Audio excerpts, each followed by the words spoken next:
it turns out that shutting down the entire global economy might cause more deaths than the COVID virus. We're going to talk about it on today's Hot Zone. This is the Hot Zone. Engaging with the news in a whole new way, international war correspondent Chuck Holton brings insight into areas of crisis and lets you help those affected.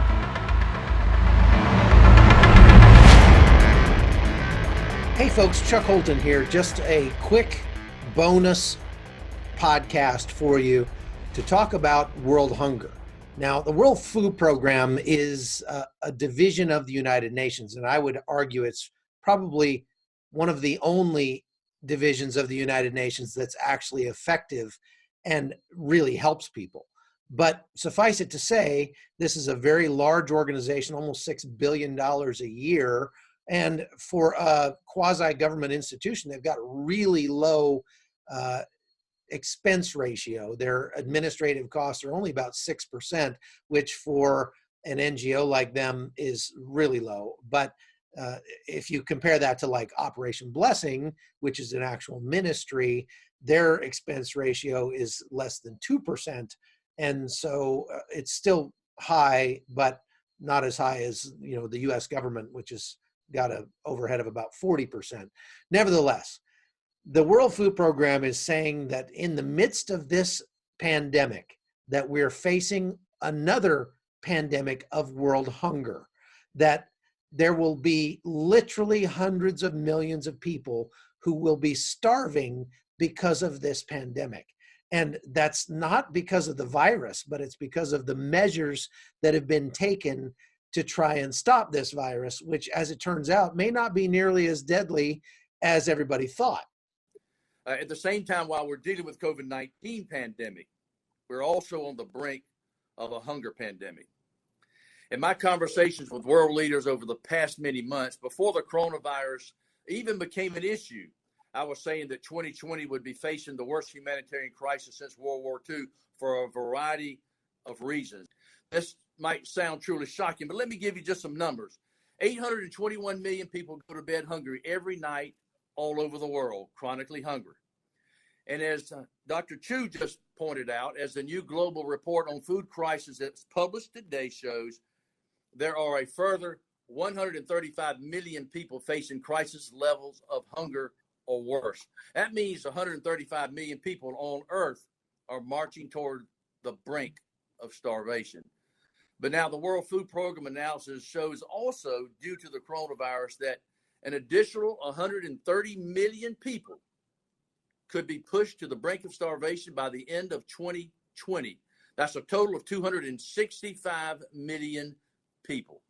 In a worst case scenario, we could be looking at famine in about 36 countries. And in fact, 10 of these countries, we already have more than 1 million people per country who are on the verge of starvation. Okay, so David Beasley there talking about the problem around the world. A couple of comments I wanted to make on that. First of all, World Food Program does a lot of good for a lot of people. They feed like 90 million people a year around the globe. We're talking about 30 plus million tons of food delivered around the globe to the neediest people in the world.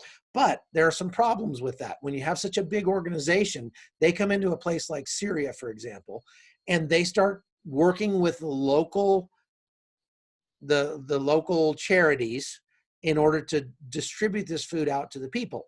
But when it gets too dangerous and World Food Program says, this is beyond our capability, it's just too dangerous, and they pull out, now these local charities have become dependent on these large international charities that are no longer there, and they're really stuck in a bind.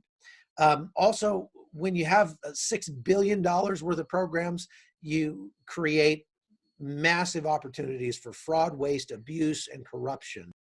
That fraud, waste, abuse, and corruption is really hard to avoid when you've got such a massive set of programs.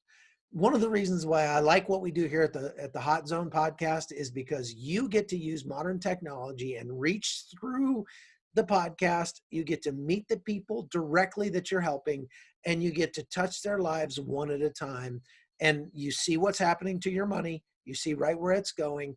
And here's one thing that we've been doing with your money since the lockdown and the quarantine started here in Panama.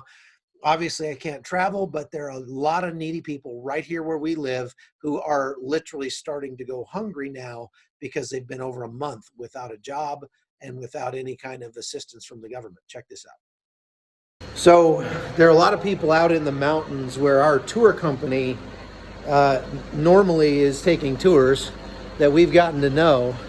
And a lot of those families out there are now going hungry. And so we've been donating as much as we can. I've got a bag of food here to give to one of the drivers. Hola, Dixon. Hola, hola. Davis. ¿Cómo está? Ese para ti. This guy is a mountain taxi that goes out into the mountains and helps, or, transports people back into the city. And there's a lady that lives out there with a couple kids, and she on Sundays will walk for 3-4 hours to get to El Valle, where we live, just to go to church. But we haven't seen her in a while, and I heard from somebody that knows her that she's really struggling. So we put together some food for her and doing what we can to feed the people God puts in front of us. That's all we can do.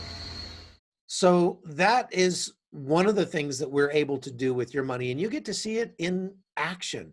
That's one of the things I like about the Hot Zone. It's just you have massive accountability but through us to see where your money is going, transparency. You get to see what's happening with it, and we're just helping the people that God puts in front of us. We're just helping them one at a time. I wish we could help more, and I'd love for it to become a full-time job, but when you get to $6 billion, okay, that that's a lot. And I appreciate the challenges that the World Food Program has and other organizations like it. I've seen it in the past where they come in and hand out tons of food and literally put the farmers in the area out of business, because how do you compete with free? And then those farmers end up getting in line for the free food, and you've ended up exacerbating the problem rather than alleviating the problem. That's not what we want to do. We want to help people one at a time. We want to keep accountability with those people so we can make sure that they're not abusing the money that we give them. We're just helping them, the people that are the neediest in our area, and they're people that we're meeting face to face and we know. So that's one of the reasons I'm so grateful for you, our patrons at the Hot Zone, and just wanted to say thank you. Be praying for the people around the world. This is very likely the hunger pandemic that David Beasley was talking about there is very likely going to kill a lot more people than the coronavirus. And that's due to the, I would say, overreaction of world governments to this. It's not to say this is not a serious issue. It's not to say that we didn't need to lock down at all.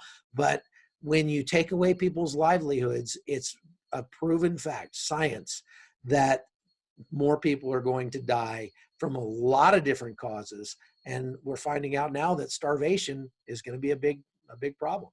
So let's try to be as generous as we can. Let's help those people. If you want to support the podcast, you can always go to patreon.com/hotzone, or you can go to hotzoneholton@gmail.com on PayPal, or you can go to victormarks.com/hotzone and donate there. In that way, it's tax deductible. Thank you very much for being a part of it. I'm Chuck Holton. You've been watching The Hot Zone. The Hot Zone is produced by Amy Holton and Livefire Media. Copyright 2019.